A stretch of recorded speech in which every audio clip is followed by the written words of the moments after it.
in world oil prices has likely hit no country as hard as it has Venezuela. Once flush with cash, the country is now in crisis with a collapsing economy, skyrocketing crime and inflation rates, and major food shortages. All this as the government of President Nicolas Maduro tries to maintain control. For more on this situation, we turn to Nicholas Casey of the New York Times, who is reporting tonight from Caracas. Thank you for joining us. So, Nicholas, give me a sense about how long this collapse is. It feels like a slow motion collapse. How long has it been going on, and what has caused it? It's been going on for a couple of years now, and it's been tied to the collapse in oil prices in Venezuela. Venezuela gets almost all of its revenue from oil. So when these prices started to collapse, the first thing you saw was that some of the foods started to disappear. Not in huge quantities, but enough that there were lines in front of stores. The electricity started to disappear. There's even problems with water right now because the government doesn't have the money that it needs. Now, what's happened with the food is that there's been so much which has gone at this point that people are starting to get hungry. And last week and the week before, we saw a wave of lootings of stores. People basically left these lines that they were gathered in and started to go directly into the stores, break down the doors, and take things that were inside. You say that the collapse of the oil prices contributed to this. How much was that tied up with the collapse in faith of this current leadership of President Maduro? How much of one thing creating the other? Well, it's not just, as you point out, the collapse of the oil prices, which has caused what's happened here. There are other countries like Mexico and Brazil, which have a lot of oil revenues themselves and don't have the same problems as Venezuela. Venezuela and Maduro came after years of what a lot of economists say was economic mismanagement by Hugo Chavez, who totally transformed the economy here.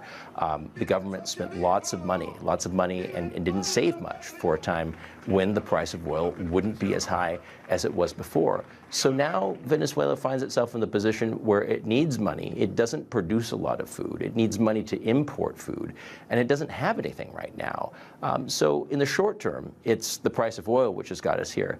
But in the long term, it's a lot of economic changes that took place in this country in the so-called Bolivarian Revolution that came from Hugo Chavez. So you are witnessing food riots. You are witnessing a lot of economic angst as well. Is there also hoarding going on? People who are just businesses or individual merchants who are just keeping it to themselves?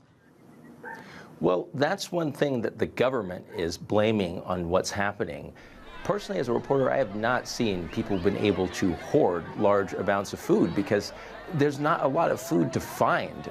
The idea of being able to hoard eggs or sugar or rice seems almost impossible given the amounts of these things that are arriving.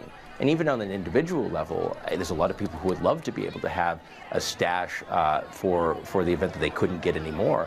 But most people are just thinking of day to day what they're able to get. Are there any efforts underway by international organizations like the Organization of American States to try to intervene, to try to help? Well, yeah, the OAS is trying to put pressure now on Venezuela, and it's more political pressure right now.